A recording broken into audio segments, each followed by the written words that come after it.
ನಮಸ್ಕಾರ. ನಾವು ಹುಟ್ಟಿದಾಗಿನಿಂದಲೂ ನಮಗೆ ಒಂದು ಮಾತನ್ನು ಪದೇ ಪದೇ ಹೇಳಲಾಗುತ್ತದೆ.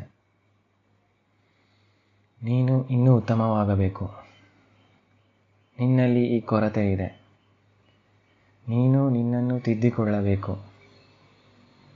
ಬೆಳಿಗ್ಗೆ ಎದ್ದಾಗಿನಿಂದ ರಾತ್ರಿ ಮಲಗುವವರೆಗೂ ನಾವು ಯಾವುದೋ ಒಂದು ಪರಿಪೂರ್ಣತೆಯನ್ನು ಹುಡುಕುತ್ತಾ ಓಡುತ್ತಿದ್ದೇವೆ. ಆದರೆ ಇಂದು ನಾನು ನಿಮಗೆ ಒಂದು ಅಚ್ಚರಿಯ ಮಾತು ಹೇಳಲು ಬಯಸುತ್ತೇನೆ. ನೀವು ನಿಮ್ಮನ್ನು ತಿದ್ದಿಕೊಳ್ಳುವ ಅಥವಾ ಸರಿಪಡಿಸಿಕೊಳ್ಳುವ ಯಾವ ಅವಶ್ಯಕತೆಯೂ ಇಲ್ಲ.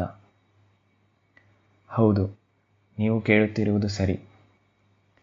ಈ ಮಾತು ಕೇಳಲು ವಿಚಿತ್ರ ಎನಿಸಬಹುದು, ಯಾಕೆಂದರೆ ಜಗತ್ತು ಇದಕ್ಕೆ ವಿರುದ್ಧವಾಗಿ ಯೋಚಿಸುತ್ತದೆ. ಆದರೆ ಈ ಸತ್ಯವನ್ನು ಅರ್ಥ ಮಾಡಿಕೊಂಡರೆ ಮಾತ್ರ ಜೀವನದಲ್ಲಿ ನಿಜವಾದ ಶಾಂತಿ ಸಾಧ್ಯ. ಸಮಸ್ಯೆ ಏನು? ನಾವು ನಮ್ಮನ್ನು ಒಂದು ರಿಪೇರಿ ಮಾಡಬೇಕಾದ ವಸ್ತು ಎಂದು ಭಾವಿಸಿದ್ದೇವೆ. ನನ್ನಲ್ಲಿ ಕೋಪವಿದೆ, ಅದನ್ನು ಸರಿಪಡಿಸಬೇಕು. ನನಗೆ ಭಯವಿದೆ, ಅದನ್ನು ಕಿತ್ತೊಗೆಯಬೇಕು ಎಂದು ನಮ್ಮೊಳಗೆ ಸಹಜ ಭಾವನೆಗಳ ವಿರುದ್ಧ ಯುದ್ಧ ಸಾರುತ್ತೇವೆ.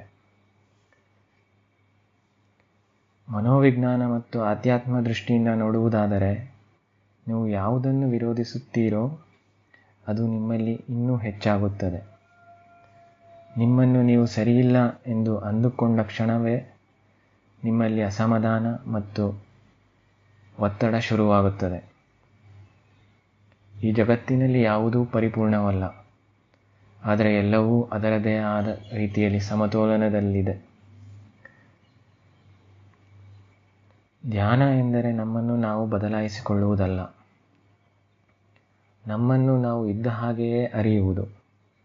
ಒಂದು ಹೂವು ಅರಳಲು ತಾನು ಬದಲಾಗಬೇಕು ಎಂದು ಯೋಚಿಸುವುದಿಲ್ಲ, ಅದು ತನ್ನ ಸಹಜ ಗುಣದಲ್ಲಿ ಅರಳುತ್ತದೆ.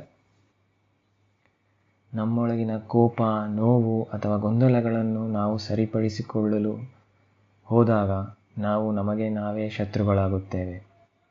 ಅದರ ಬದಲು, ಹೌದು, ಈಗ ನನ್ನಲ್ಲಿ ಈ ಭಾವನೆ ಇದೆ ಎಂದು ಅದನ್ನು ಗಮನಿಸಲು ಶುರು ಮಾಡಿ. ಬದಲಾವಣೆ ಎನ್ನುವುದು ಬಲವಂತದಿಂದ ಬರುವುದಲ್ಲ, ಅದು ಅರಿವಿನಿಂದ ಬರುವ ಒಂದು ಸಹಜ ಪ್ರಕ್ರಿಯೆ. ನೀವು ನಿಮ್ಮನ್ನು ಸಂಪೂರ್ಣ ಒಪ್ಪಿಕೊಂಡ ಕ್ಷಣದಲ್ಲಿ ನಿಮ್ಮಲ್ಲಿರುವ ಆತಂಕಗಳು ತಾವಾಗಿಯೇ ಕರಗಲು ಶುರು ಮಾಡುತ್ತವೆ. ಇದನ್ನು ಆಚರಣೆಗೆ ತರುವುದು ಹೇಗೆ? ಇಂದಿನಿಂದ ಒಂದು ಸಣ್ಣ ಪ್ರಯತ್ನ ಮಾಡಿ. ಕನ್ನಡಿ ಮುಂದೆ ನಿಂತಾಗ ಅಥವಾ ಏಕಾಂತದಲ್ಲಿ ಕುಳಿತಾಗ ನಿಮ್ಮಲ್ಲಿರುವ ಕೊರತೆಗಳ ಬಗ್ಗೆ ಯೋಚಿಸಬೇಡಿ. ನೀವು ಆ ಭಾವನೆಗಳಲ್ಲ, ನೀವು ಅದನ್ನು ಅರಿಯುವ ಅರಿವು.